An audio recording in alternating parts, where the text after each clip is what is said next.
when we are talking about time, and when you're talking about non-dual traditions like Advait Vedanta, Trikashaiva Darshan, we have to understand that they spoke about everything that we see in nature in terms, or rather the absolute truth, the fundamental truth of nature, being beyond space, time, and causality. Right? So they said that space, time, and causality are emergent. They are something which kind of are not there from the very beginning. They are emerging from the fundamental reality, so to say.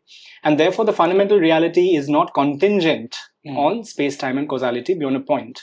So even in physics, when we talk about the laws of physics and the space and time aspect, it is seen and it is discussed, it's still a matter of debate, of course, that in the very beginning, when the Big Bang happened, if you go by the Big Bang theory, then space, time, and causality arose from that, right? Arose from that aspect of that singularity bursting out and the energy that came out of it. Now, before that, there was no time also. It's a that is a conjecture, right? That's, again, we cannot prove it as such. I mean, empirically speaking, because then we'll have to have access to the realm that is beyond our universe. Right, we'll have to go. And we can't even observe. We can't observe that. In fact, there is something known as the event horizon, right, where beyond that, even the light from that region cannot reach us. Right. So the observable universe. So we have a certain picture, but we do not know whether the universe extends, how much it extends, and if we are part of a multiverse, right? If there are multiple universes, and so on and so forth, right? Which we'll discuss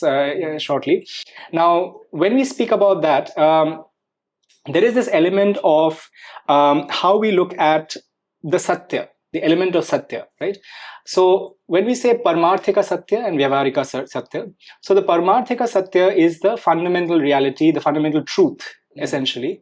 So if the fundamental truth is itself beyond space and time is a construct for it, right? It is something which is projected out because of Maya, let's say in Vedanta, and in other cases there is element of Prakriti. Even in Trikashaiva Darshan, there are aspects of the illusory aspect of time, right? It's not fundamentally part of Paramashiva beyond a point. It's something that arises out of it, right? So it's not bounded, it's not constrained by time necessarily, right?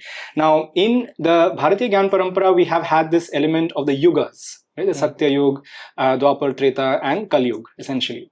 Now, we have already discussed about Pralaya, right, and Srishti, and there is this aspect of how degradation happens. So when we talk about degradation, that is happening in multiple levels. So if a physicist were to be asked, we will say that it's physically also in a way happening, because we know that by the second law of thermodynamics, there is a gradual increase of entropy overall, right? And it is never going back. It is never kind of decreasing per se. So there's a directionality element of sorts.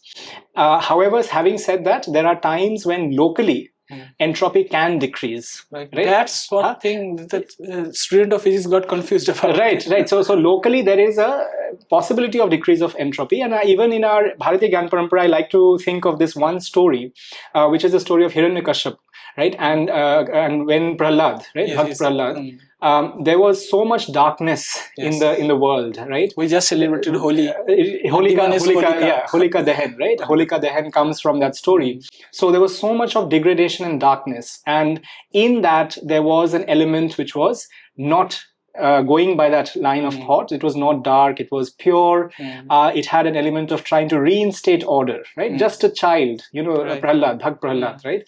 And to his call, right, Sri Hari Vishnu came as Narsimha-ji, right? So that is something where I see that there is a localized reduction of entropy in a greater increase in entropy in that sense, right? A greater degradation is happening, but there is a more localized kind of correction of sorts, right? A decrease of entropy, so to say. We can draw the parallel, like without darkness, how can you understand the goodness? Right, and the contrast, basically. Yes, but the thing is, the question that comes to mind is in Kali Yuga, especially when we say that there is so much of darkness, right? There's so much of, vices of people and, degradation of every kind.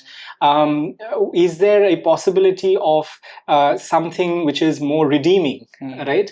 Now, the answer to that would be that if I were to be going by purely statistical mechanics and entropy, locally, yes, right? Locally, yes. And until and unless it reaches that final point, right, which we often talk about in heat death and many other theories, I think there is a natural way in which it will lead to its death, almost its cessation, right, of the entire creation, and then the renewal will happen, right? Then the renewal, which is pralaya. Journey is important. Journey is important. And how can you explore life? Exactly. Life will be non-existent without the change of entropy. Right. And so the pralaya will happen after that, right? So in the Bharatiya Gyan Parampara, this idea of kala, right, the measure of time, for instance, in the Atharva Ved, right, in Khanda 19, Sukta 53, it is Kal is spoken of in terms of a horse, right? It's spoken of in a horse that carries 7 rays, right?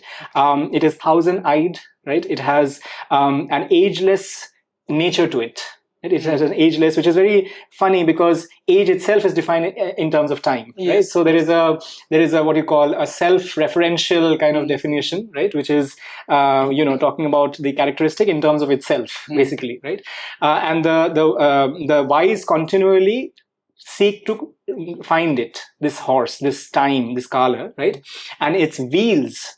So this horse is pulling a chariot. You can think of it as a chariot.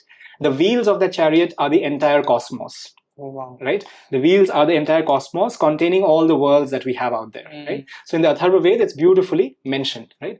In the Srimad Bhagavad Gita, right, we know that Sri Krishna said that I am time, the devourer of the worlds, right? The devourer of the worlds. It's like the exponentially expanding universe. Right. And so in that, if you say, why should time be the devourer of worlds? Is a question one should be asking, right? Why is it that time or kala is looked at as a devourer of worlds, right?